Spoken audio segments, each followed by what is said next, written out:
Hello, everyone. Thank you for coming to our section. I hope you enjoy the keynote section and get all this new message, the new excitement coming here. My name is Wei Fan Lian. I'm with AWS. I'm the partner solutions architect and lead the product integration and joint innovation with our top strategic data analytic partners like Confluent. And I'm very honored today have Joseph and Mike joining me. Hi, Mike Owens. I actually work for Confluent Professional Services. I lead our advisory architecture function globally. So our group is really to help our customers sort of establish their data blueprint roadmap, their capabilities moving forward, and really how to progress through the maturity and the use of data streaming with the Confluent platforms, whether it's cloud and or a combination of on-prem. Hi, everyone. Thank you so much, Mike. Joseph Moraes, I'm a partner solutions engineer here at Confluent, and I have the absolute privilege of owning the technical partner relationship between Confluent and AWS. It's our pleasure to have you here with us for a session, so you can learn how to get more from your data. Get all the benefits from your data, accelerate time to market, and also reduce your TCO. And we have a full agenda today. First of all, we're beginning with the overall landscape of what's going on in the data streaming, in data analytics. And we talk about the advanced capabilities running Confluent Cloud on AWS. And again, we look at the benefits. Hopefully, after the section, you can bring the benefits back to your company, and we can help you how to accelerate the modernization journey. And we will also highlight a few innovations work together with Confluent AWS. With that, sitting here as a data practitioner, and we all know your company wants more value from your data, and data streaming is getting more and more demanding, and which is good, right? And here are a few common use cases. How many of you work in financial service, by the way? Wow, quite a few hands. Fraud detection, right? Right there. You want to get a customer experience, and you want to detect the fraud right there. And any of you work in the healthcare? Okay, I see 2 hands. That's good.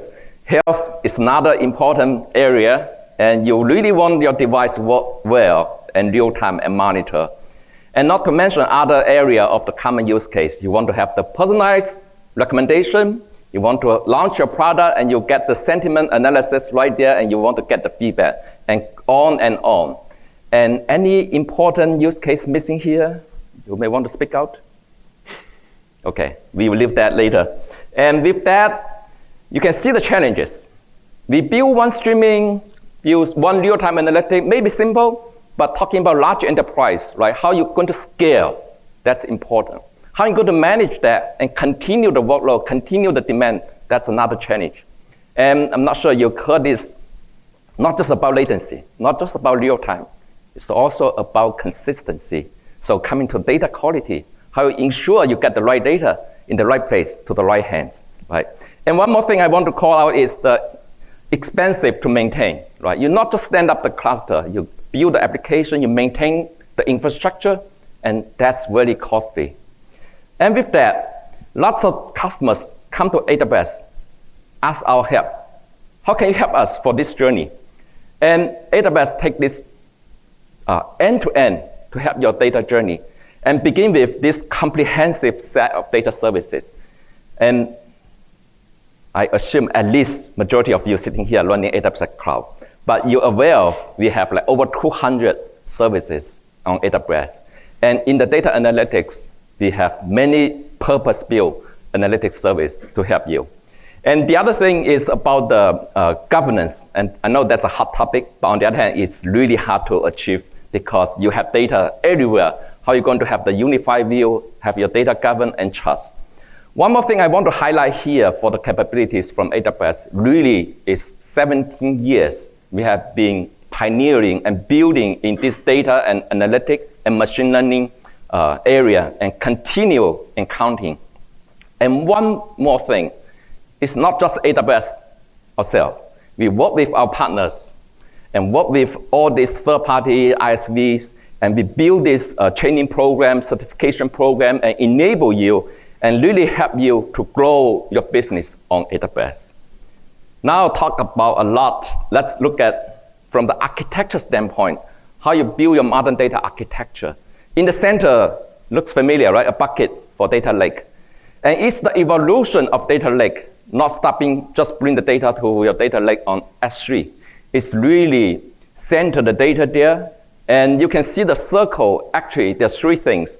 The data can move seamlessly around all these data stores on the perimeter. And data you can bring into the data lake, or you can bring the data out from the data lake to serve your business. And I just give a few examples, start from, we all familiar with relational database, right? And also the non-relational database like NoSQL DB. And then continue on, you can see the circle, machine learning on SageMaker, and cloud data warehouse, for example, Redshift. And the log analytics, we have OpenSearch. And last not the least, the big data analytics is for EMR.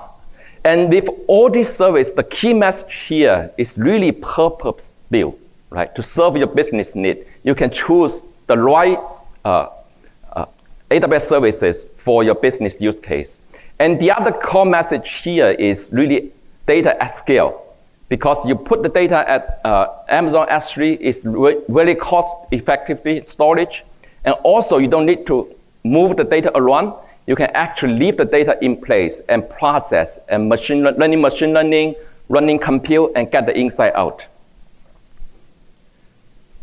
And one step further, you look at the abstract data architecture diagram. What will be the pattern? One of the hot topic in town is about data mesh. I know many of you may be the fans of data mesh, but some of you may hold back a little bit. How about lakehouse? How about data lake, right?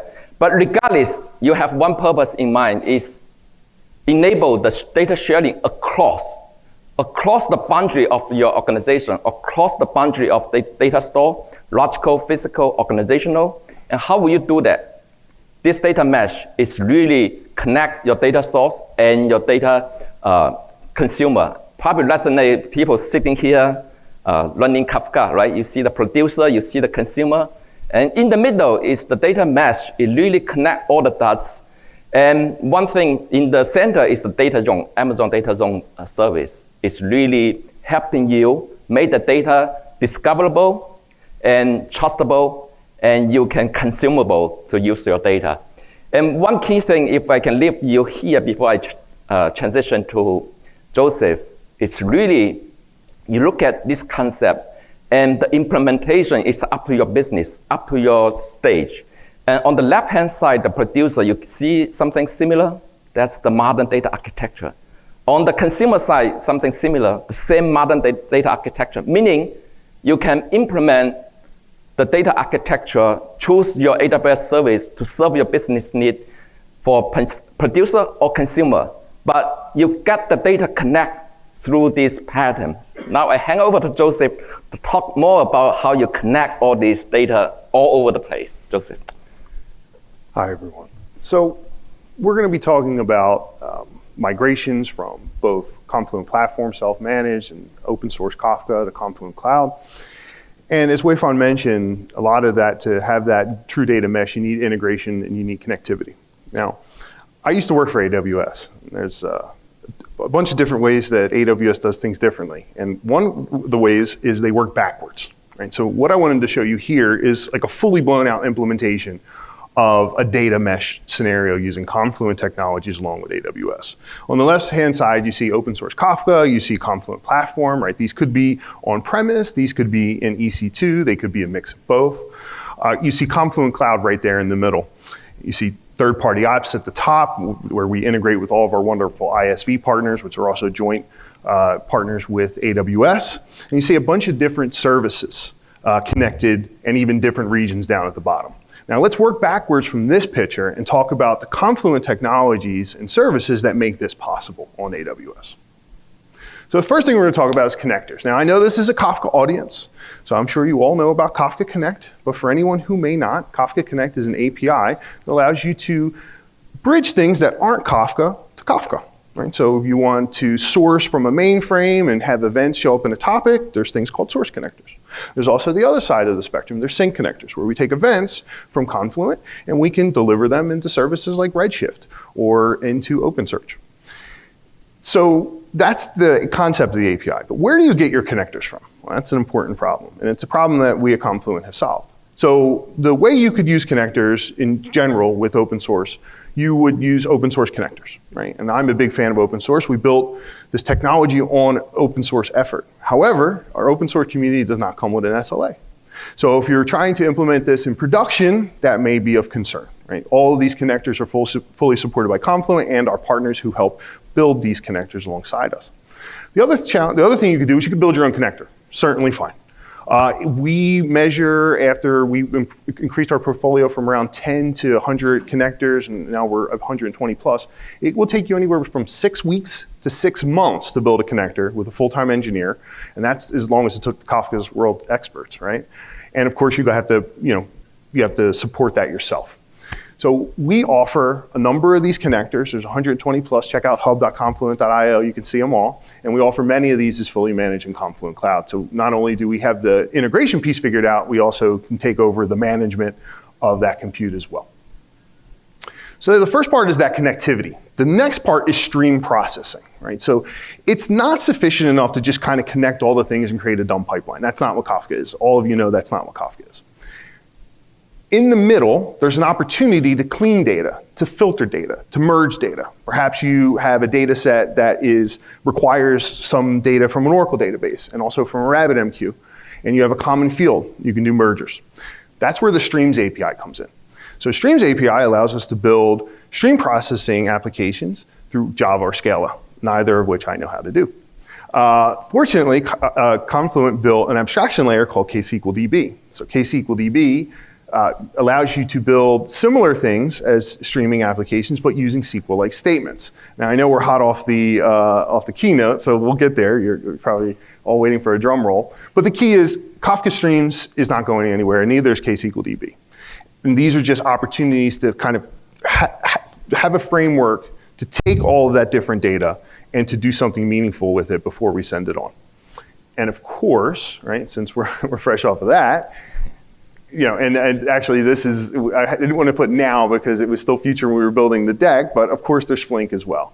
So giving you a fully managed, highly scalable, highly available scenario for stream processing, either with KSQLDB, K-Streams, or Flink, just gives you a myriad of opportunities to take all of that different data, wherever it is, filter it down, merge it, build meaningful things as it ingresses and egresses through Confluent, and then deliver it to other places. That could be through consumers that are consuming those topics, or downstream using our connectors, or even some of our direct integrations with AWS services and our ISV partners. Now, there's one more piece of technology I want to talk about, well, actually technically two, but this is an important one, cluster linking. Right, so in that first picture that I showed when I started my section, we had open source Kafka and Confluent platform connected to Confluent Cloud, and this is the way to do it. So again, as Kafka enthusiasts, you're probably all aware of Beer Maker 2, which is built on top of the Kafka Connect framework. There's also one of our products called Confluent Replicator, very similar concept. Those again use Connect workers. Cluster linking is our latest and greatest technology. It's built right into our brokers, and it uses the inner broker replication technology that we use to replicate partitions across our brokers.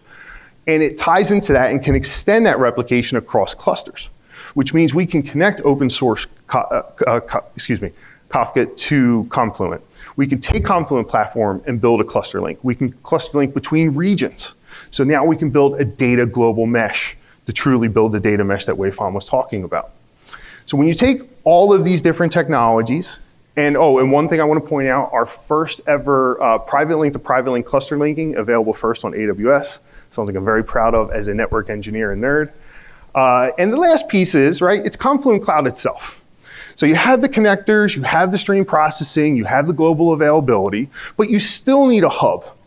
Right? So if everything else is a spoke, you need a hub that you can trust, and that's Confluent Cloud. So what does Confluent Cloud and AWS really deliver for you, the customer? Accelerate your time to market, right? By having something you can spin up right now, instantly provisionable clusters, and our developer.confluent.io material, you can start building differentiated things now, not the undifferentiated heavy lifting of running Kafka. You can decrease your total cost of ownership. So whether you're running open source or you're running massive Confluent platform clusters, you have a DevOps team that is running and is maintaining that. that kind of goes away with Confluent Cloud. Of course, you still have to have engineers to understand how it all works, but we're assuming all of that operational overhead and all of that management, the alerting, and all of the refining of your data through auto scaling and other mechanisms. Reduce unplanned downtime, right? This is a big one. I'm an operations guy. Pager duty alerts still haunt me in my nightmares. So, not having to worry about risk of scaling, of unexpected downtime that you now have to communicate to your customers, having all of that, and then being able to even treat it from a multi-region scenario where you absolutely cannot go down, even if you're dealing with some degraded service in a particular region. And then, of course, you want to reallocate your resources. As I mentioned, differentiated and undifferentiated heavy lifting. No one is beating their competition running Kafka clusters. You're beating your competition by freeing up your engineers to work on the things that are meaningful to your business and your customers. And with that, I'm going to hand over the next section to Mike. Yeah, thanks, Joseph. So Mike, and similar to Joseph, I'm also worked at Amazon actually a couple of different times in a couple of different roles, supporting ISVs as well as working in a professional services organization. So, when we talk about accelerating and understanding the journey. So at Confluent, we look at customers and sort of where they are in their journey, right? Are they starting initial workloads? Are they starting to get some of the capabilities with the KSQL and some others kinds and going out with their first workload, right? That's what we call sort of the early investments or the early experimental phases. We look at customers sort of the maturity, and it's more as you build the capabilities. So within the advisory organization that I run, we kind of look at how those organizations are building those capabilities because it shows the progression of the more the things they're going to integrate. And just like a cloud transformation or any other cloud transformation, as you move sort of up in the maturity model, that means you have more process, you have more governance, you have automation, right? So we see customers that start with initial workloads, and there's actually a COE white paper that we published about 2 weeks ago with a few of us that wrote that we actually have certain customers that are actually putting portals that are out there that already have all the technologies pre-scripted with their automation, everything built into it. So that becomes an organization that's very well structured. So every time they want to do it, they can actually pull from this governance structure. But at the same time, if they're missing something in the future, they can go back in. That's a very mature organization. Mm-hmm. Those are the types of things when you start talking about a journey that you're going to go on is where do you want to get as your endpoint? Obviously, the central nervous system concept, some of them won't get all the way to that point, but there's certain elements that you want to build in your organization. So we actually help those companies when you're talking about doing a migration of where do you want to end when you kind of are done, right? And it's not within 6 months. Some of these capabilities take, a couple of years to build because as you build certain applications or capabilities within that, it'll take it over time. And so I will suggest if you want to look at sort of the Data in Motion Center of Excellence, there is the white paper that's published out there. It really kind of tells you how you can step function some of those capabilities as well. When we talk about how do you build that and the types of things you have to think about, so the term that we use is our Data in Motion Blueprint. These are the types of capabilities in the journey that you would go along to get to that central nervous system. When we work with some of our customers, and I'll get a couple mechanisms that we have a little bit kind of help with some of this, we take these capabilities and start mapping them out and getting the customer along their journey, right? So when you talk about creating a strategy, that's really what a Data in Motion Blueprint is. It's taking you through how do you go in from your business value, creating capabilities from streaming, putting your roadmaps in place, executing them on that, measuring the effectiveness, and going forward. That's what a concept of a COE will help you measure under that as well too when you get to that certain endpoint in your maturity. When we talk about specifically, I said mechanisms, we have 2 mechanisms, this is one of them. So our activation workshop, this is one of the ones that we'll talk about. We're kind of offering this to some of our customers at investment that are joining today. And there's a little link later on that you can kind of click on. But our activation workshop helps you build that data in motion strategy, that blueprint. We really kind of start with it. It's a series of sessions that start with the business primer. Where are you trying to do? What are you trying to measure? Where are you trying to get as an outcome, right? We take that information, then go into the concepts of the art of the possible. Where are you trying to get to? From a capability standpoint with your data in motion, where are you at? We cross-reference that with our well-architected assessment framework and our pillars, right? Because then we have all these capabilities that we know successful organizations because we worked with hundreds. We map that out, then you go considerations. What's the stuff in flight today? Do I have an overall digital strategy in flight today? Am I outsourcing half the organization? All these types of things and considerations and risks that you may have to mitigate, all those filter and then as a roadmap. when we start with the customer, we always talk about that roadmap. Is that roadmap, from their perspective, 6 to 9 months? Is it 1 to 2 years, 1 to 3 years?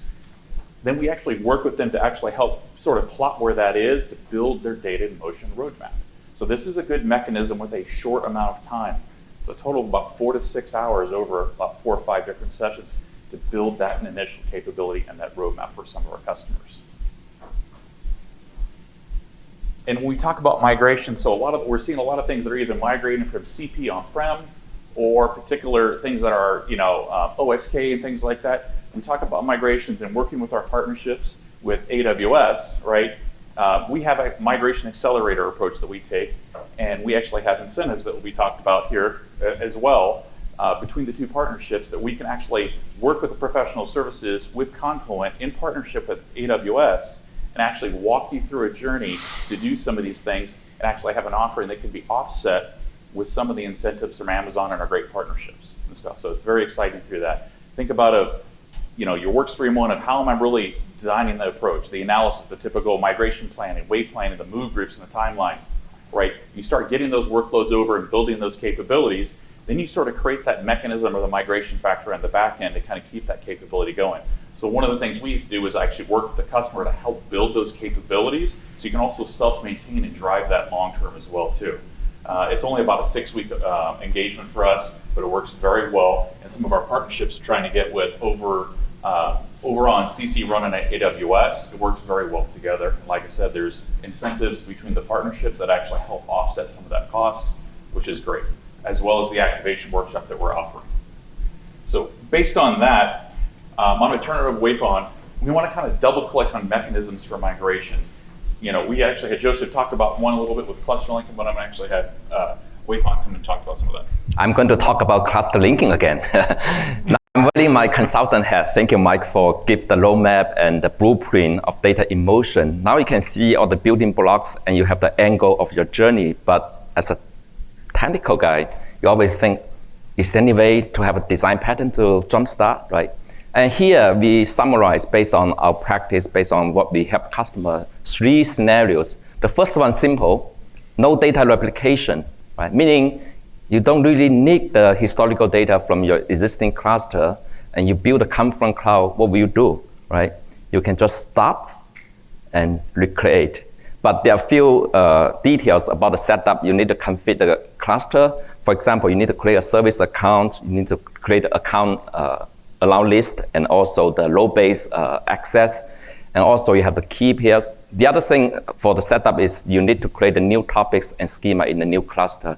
But this one is straightforward, right? Because you don't need to really replicate the data.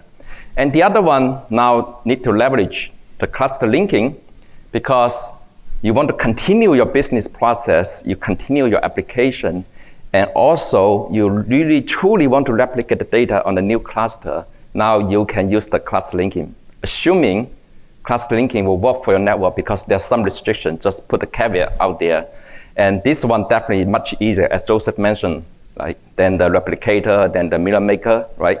And one challenge here why you need to use cluster linking is some cluster actually serve both producer and consumer, right? You may easily stop the client on the producer side, but you can keep consuming the data on the consumer side. So if you can use the cluster linking, actually help you continue to consume the data, no disruption there. And yep, thank you, Mike. And what Are you taking questions now, or? we can leave in the end, just for the time, interest of time, we will leave time for Q&A. Thank you for holding the question. And one more scenario is the design pattern is for migrating the K-streams application. As Joseph mentioned earlier, you have lots of K-stream application. You want to move to the cloud, right? And this one is simple, it's repointing, right? You're repointing the application to Confluent Cloud. And this seems easy on the diagram, but there's some nuance. I just want to put that out there, and that's what you need to leverage the professional to come you help config and really figure out the application because, for example, the offset, right? How you get the data and really consume the right place. Next, please. And talking about the design pattern, and you will wonder what other customer already gone through the journey. And one key example here is 10 times banking. And the challenge you can see here, right? Legacy and core banking. And remember some of the hands from financial service, core banking, what does that mean, right? But on the other hand, the demand, the customer want to have the digital banking experience, the agility come to place, the time to market come to place, right? And some of the research saying for average large enterprise, they have over 1,500 application system running in-house. So imagine that for this legacy traditional banking, now they move to digital banking, what kind of challenge would that be, right? And luckily we got Confluent come to rescue, right? They build this new application and really transform the customer experience. And now they can have the digital native offering and compete with the other digital native bank. And next example is for a security scorecard. And again, this is talking about the challenge of scale and maintenance for both. And you can see the costs scale up very quickly because you need to manage the cluster by yourself, right? That's called self-manage. Now, with security scorecard, they move to Confluent Cloud. What's the benefits? You can see the number, 1 million plus reduced costs.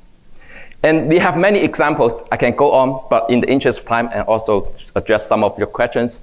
And we will stop here, but you can go to Confluent website and find more customer case, and you can see how other customers go through the journey. Next, please. And recap, right? Jumpstart to Confluent Cloud, we have this activation workshop to help you build a roadmap and build a blueprint. And we have the technical deep dive. We work with Confluent, and recently we have built a few enablement program, enable the field, customer immersion day, and we customize to your need and really adjust what's your use case and how we can work together, partner together. And one more thing, before I forget, leverage all the investment from AWS and Confluent. We have a migration program, and talking about money, I got Peter sitting there. If you are interested, he's our global alliance lead from AWS supporting Confluent. And we have a team here. Any question how we can help you accelerate the journey, we'll be glad to. And with that, you can see, next please, migration is just the beginning. As Mike mentioned earlier, you need to have the end goal, right? And really, truly, it's about the modernization, about the innovation, about transform your business to serve your customers' needs. And of course, the benefits part. You got to fully realize your benefits after you migrate and the modernization on cloud. Next. Now this is my favorite part, how we innovate together with Confluent. And I start with the right-hand side, and I want to give a big congratulations to Confluent team and recently achieved financial service competency. It's not an easy thing, by the way, and Amazon always have this high bar, right? And meaning they already have this success customer use case, they're technically competent and to serve the financial service customers. And in addition to the data analytics competency, and you can see the list of AWS service ready, all this validation and certification program on the right-hand side. Now on the left-hand side is really talking about the native integration, like just a few examples here for RDS, for Redshift, for Lambda, and S3, and the list can go on and on and on, right? And the other thing is about the third-party ISV, not just AWS service. Remember, this is on the cloud, so we also have other ISV partners. For example, we work closely with MongoDB, and with Elastic, Snowflake, and also Databricks. You see lots of words. Now I want to visualize that, right, as an architect. And it's simple. This is just an architecture diagram, high level, to really put all the components together, how Confluent and AWS work together from migration to modernization. And on the top, you can see three words, connect, bridge, and modernize. And really in the middle, you see class linking again. It's bridge, right? Connecting from your on-prem, Confluent platform, or any self-managed Kafka or open source Kafka, and connect to Confluent Cloud on AWS. And you can see the connect part, the good part, you have 120 pre-built connectors. You can just easily plug and connect. You don't need to develop anything and connect to any data source anywhere. And the right-hand side, you can see the modernize. Now you can innovate and modernize and run some cool stuff on AWS with all these AWS services. Just highlight a few, for example, AWS Glue and Amazon DynamoDB and Aurora, right? And actually, there are many other services, just the limit of the diagram. Did I forget anything? I think I covered everything here. You did. Yeah, good job for myself. Actually, I forgot to mention about the benefits on the modernize. It's really the theme, right? After migration and modernization, accelerate the time to market, reduce TCO. Remember these two keywords, bring back to your stakeholders. And I want to share an example, take this opportunity. It's really about integrate with third party or other ISV, MongoDB as an example. We work very closely, collaborate, and in fact, we present this like back in June in New York City, MongoDB, and also my colleague presenting this together with other team in London at the same time. Why it's so important? It's really, again, end-to-end journey on AWS Cloud. You can do lots of things which you got the restriction before. Here is the example talking about you get the data generate, right? And with Confluent, you connect to the RabbitMQ or connect to the CDC from Oracle. And now you process KSQLDB. Now probably you can plug in the Flink, right? That's right. Or can do more. Yep. And then you have the topic. The topic, you trigger the Lambda, and you see what happened? It's real-time inference on the SageMaker endpoint, and you get the result back. Where the result will go, actually, we make it simple. The result now just go to the MongoDB, and you can see the operational result right where on your mobile app with the MongoDB storing the data with the update result. Isn't it cool? Yeah, we can do more. In fact, we continue the collaboration here and pioneering. And one more thing I want to also call out as we talk about the SageMaker and all this machine learning. Please. And yeah. Yeah, that's one. Next one. Sorry, the clicker have the frequency overlapping with the next room, so we have some technical challenge. Have to come back to the menu. But all cool. It's just like the generative AI, right? When you talk to the robot, talk to the chatbot, sometimes you try to think, oh, I'm thinking, I give you the response. But here's the message for the generative AI. All the customers are excited and ask for help. How can we build something with the generative AI applications? So again, we partner with Confluent, we pioneer when the first wave got Bedrock access, and we also have the access to Anthropic model, foundation model via Bedrock access. Probably you noticed the news yesterday. If not, you can go to check it. A few things for the Bedrock, right? It's really easy way to build. And for our team, we just have a few really hands-on resource. We play around with the connection and experience. And also the most performant, then you have to test out yourself and see how performant it is, right? And now you have your application powered by AI infrastructure with all these AWS build trips. And the other thing, the flexibility to build, right? Not just on the model part, also you have the governance of the access. And you don't want to give out your private data, your customer data, so the foundation model actually work well through the Bedrock. And with that said, we have a demo with Confluent and AWS built together in the booth in Confluent. When you get a chance, stop by and check it out. And we also get the expert here from AWS, Chris. And you have any question, you can ask him. This is just one small piece of what we continue to innovate. And this is the early stage. So once you migrate your Confluent, running Confluent Cloud on AWS, you can do a lot more. You can unlock the unlimited possibilities. And with that, I want to conclude with our call to action. And there are two parts. The QR code, I should not assume. If not, you can try out the Confluent Cloud. You can just scan the first one, sign up for free. And the second QR code is actually, you request the activation workshop. And we got real person here, Mike and Joseph, and we can answer your question. I give you a second to scan the QR code,